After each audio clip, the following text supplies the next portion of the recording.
Senang sekali karena pada hari ini kita bisa kembali beribadah sebagai keluarga besar STTII Yogyakarta, baik yang ada di kampus, di luar kampus, ataupun di mana saja kita berada. Sebelum kita belajar firman Tuhan, mari kita berdoa. Saat ini ya Tuhan, kami sungguh rindu Tuhan hadir mengajar kami tentang kebenaran firman-Mu, supaya kami dimampukan untuk menjalani hari-hari hidup kami sesuai dengan kehendak Tuhan. Kami siap ya Tuhan untuk merenungkan firman-Mu. Sebab itu kami mohon Roh Kudus menerangi hati pikiran perasaan kami masing-masing, supaya kami boleh menemukan kebenaran dan itu bisa menjadi suluh pada jalan kami, khususnya dalam menghadapi hari-hari hidup kami ke depan. Berbicaralah bagi kami semua siap untuk mendengarkan.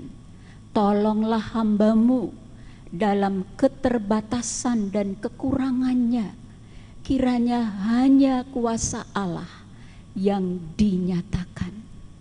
Di dalam nama Tuhan Yesus firman yang hidup, kami berdoa. Amin. Sebuah pertanyaan klasik yang sering diajukan oleh banyak orang, yaitu mengapa Allah membiarkan manusia menghadapi penderitaan? Mengapa Allah membiarkan manusia menghadapi pergumulan demi pergumulan dalam hidup ini? Mengapa ada bencana? Mengapa ada perang? Mengapa ada kemiskinan? Pertanyaan-pertanyaan ini terus-menerus dilontarkan oleh banyak orang dan seringkali hanya menghasilkan suatu perdebatan, khususnya kita yang pada masa sekarang ini sedang menghadapi tragedi kemanusiaan yang harus dialami oleh seluruh umat manusia di dunia ini. Mengapa tragedi kemanusiaan ini harus terjadi?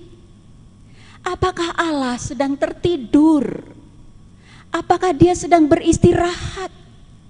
Atau mungkin Dia lupa terhadap ciptaannya? Bapak, Ibu, dan saudara-saudara yang saya kasihi di dalam Tuhan Yesus Kristus, bagi kita yang paling penting sebenarnya adalah pertanyaan, bagaimana kita harus bersikap dalam menghadapi kesulitan hidup ini.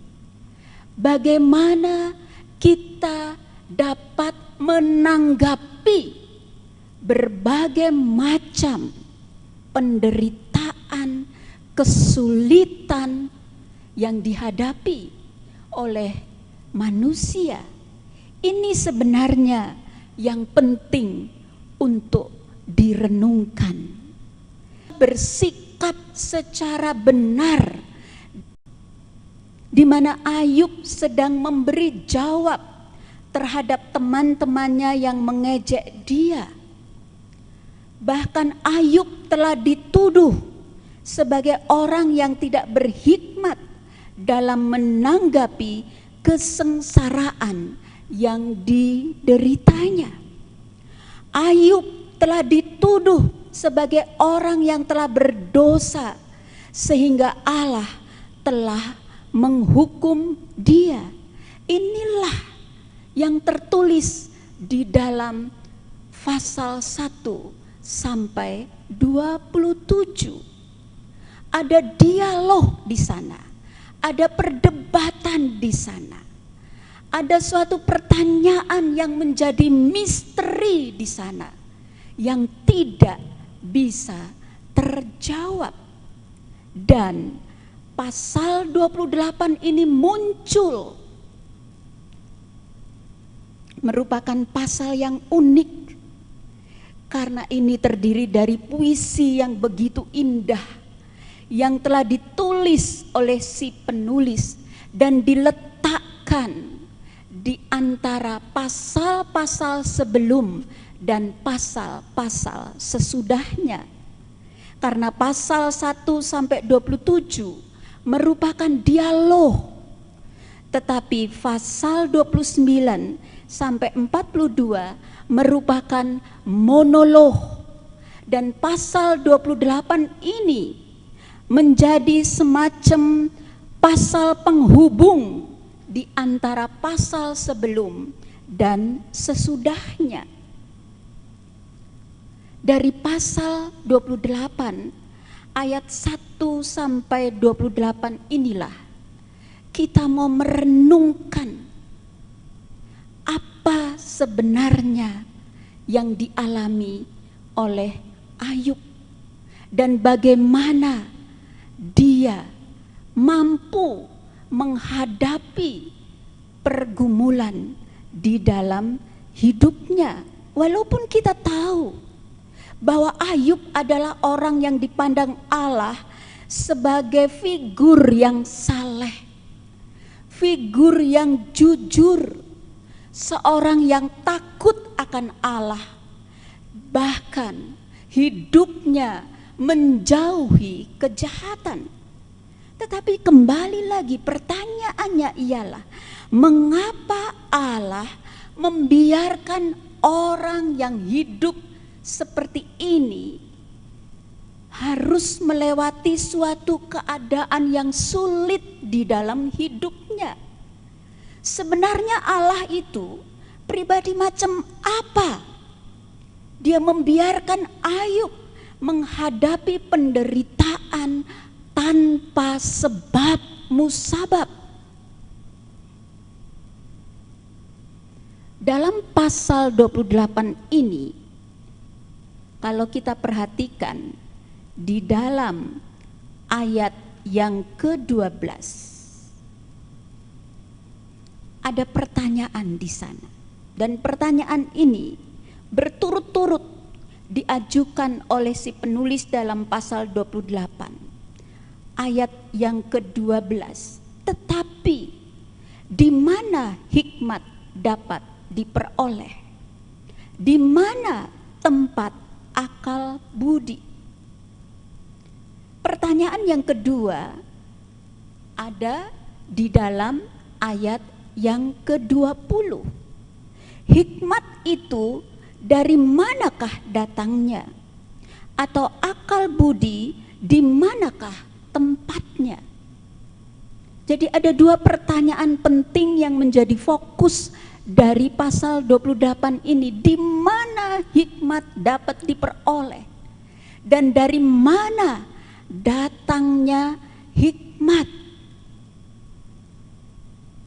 Bapak, Ibu, dan saudara-saudara yang saya hormati, jawaban terhadap pertanyaan itu dijelaskan sedemikian rupa oleh si penulis pasal 28. Kalau kita perhatikan di dalam ayat yang pertama sampai ayat yang ke-11, di sana dijelaskan tentang bagaimana para penambang berusaha keras untuk menemukan barang-barang berharga dari dalam perut bumi. Para penambang harus bekerja keras menerobos perut bumi yang gelap agar dapat menemukan barang-barang berharga yang sangat mahal harganya. Mereka harus membongkar bangkir tanah. Diperlukan keterampilan yang memadai untuk pekerjaan ini. Para penambang harus membuat terowongan-terowongan, tentunya dengan menggunakan teknologi yang canggih. Meskipun pekerjaan ini penuh resiko, tetapi mereka bekerja keras, berusaha sedemikian rupa supaya berhasil. Ini merupakan suatu gambaran atau boleh dikata semacam ilustrasi tentang bagaimana usaha manusia untuk memperoleh barang-barang berharga yang mahal nilainya. Diperlukan kerja keras oleh manusia, diperlukan keterampilan yang memadai, bahkan teknologi canggih pun harus diterapkan dalam usaha ini. Tidak cukup sampai di situ, diperlukan orang-orang yang berani menanggung risiko agar pekerjaan untuk memperoleh barang-barang berharga yang mahal harganya itu dapat tercapai. Perak, emas, besi, tembaga, batu permata, semuanya itu diperoleh dengan cara yang tidak mudah. Inilah ilustrasi yang diberikan oleh penulis pasal 28 tentang bagaimana usaha manusia untuk memperoleh sesuatu yang bernilai mahal harganya. Maka muncullah pertanyaan di ayat ke-12, tetapi di mana hikmat dapat diperoleh? Di mana tempat akal budi? Apakah dengan cara yang disebutkan dalam ayat 1 sampai 11 itu manusia bisa menemukan hikmat? Ternyata tidak jawabannya. Dijelaskan lagi dalam ayat 13 sampai 19. Karena hikmat tidak diperoleh dengan cara seperti itu. Hikmat tidak bisa diperoleh dengan kerja keras manusia.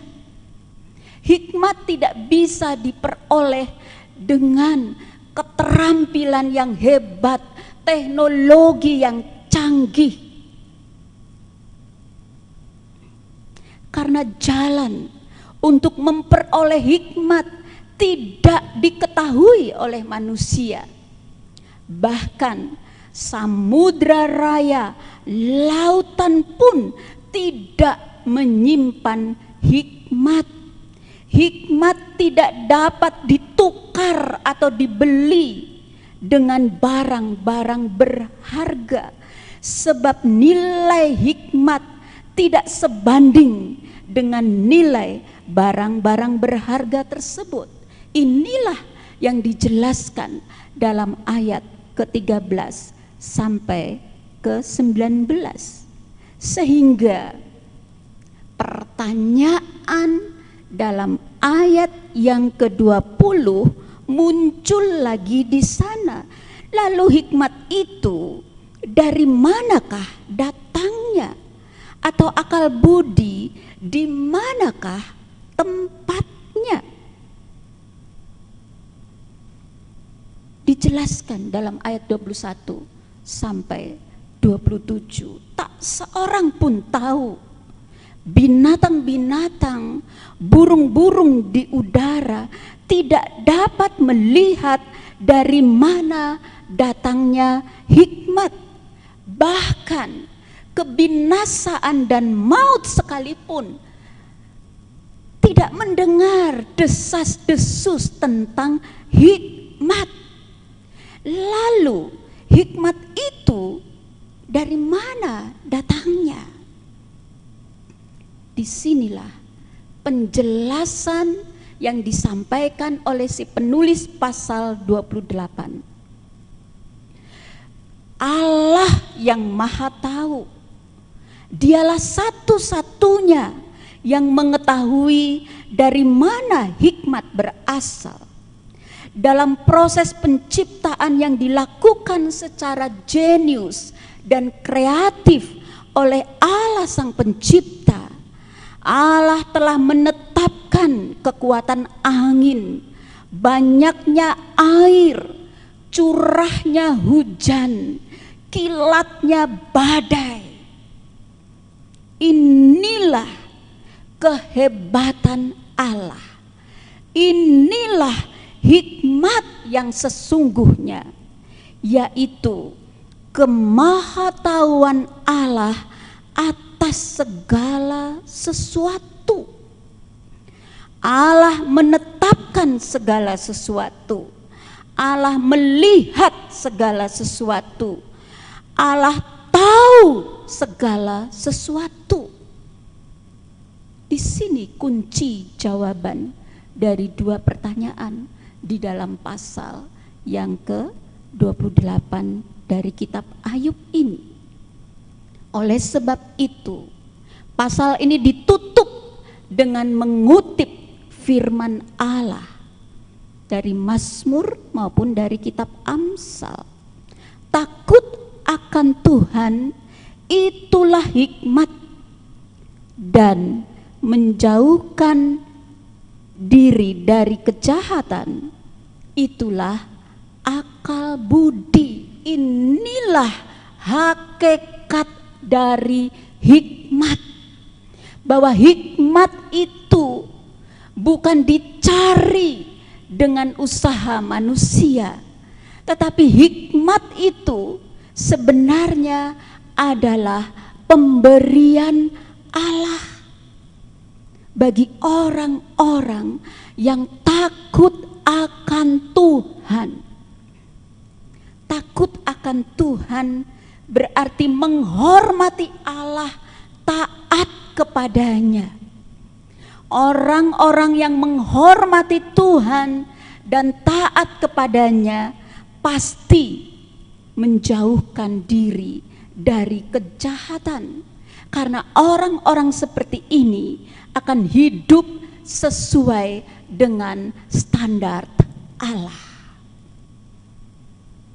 Bapak, Ibu, dan saudara-saudara yang saya kasihi, perenungan sekarang bagi kita. Hikmat diperoleh bukan karena usaha manusia, bukan karena kerja keras seseorang, bukan karena keterampilan yang dimiliki, bukan juga karena teknologi canggih yang dikuasai oleh manusia. Hikmat diberikan oleh Allah bagi orang yang takut akan Dia, yaitu orang yang menghormati Allah, taat kepadanya, menjauhi kejahatan, dan hidup sesuai dengan standar Allah. Hidup seperti inilah yang dimiliki oleh Ayub, sehingga ia diberi Allah hikmat dalam menanggapi permasalahan hidupnya yang sangat berat. Kita tahu Ayub adalah seorang yang saleh, seorang yang jujur, seorang yang takut akan Allah dan menjauhi kejahatan, seperti tertulis dalam pasal 1 ayat 1 dan 8.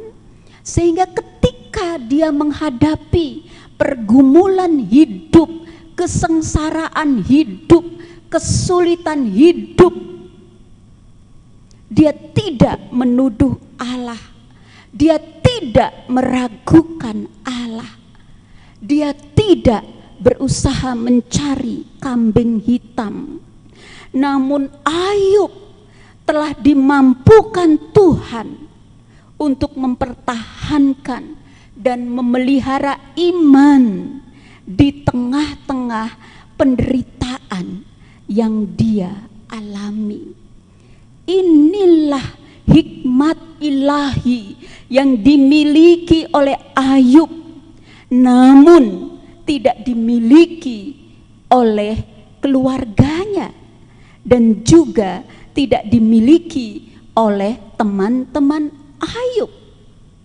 Tidak mengherankan mereka berusaha untuk menggoda Ayub, memberi bisikan-bisikan yang justru bisa merontokkan iman Ayub. Saat ini kita semua pun sedang menghadapi pergumulan yang sama. Seluruh dunia sedang menghadapi perjuangan menghadapi virus corona. Mungkin kita mulai tergoda dengan anjuran-anjuran dari banyak pihak. Kita mulai tergoda dengan saran-saran yang seolah-olah baik dari keluarga kita, dari teman-teman dekat kita. Ini menjadi tantangan tersendiri bagi kita, keluarga besar STTII.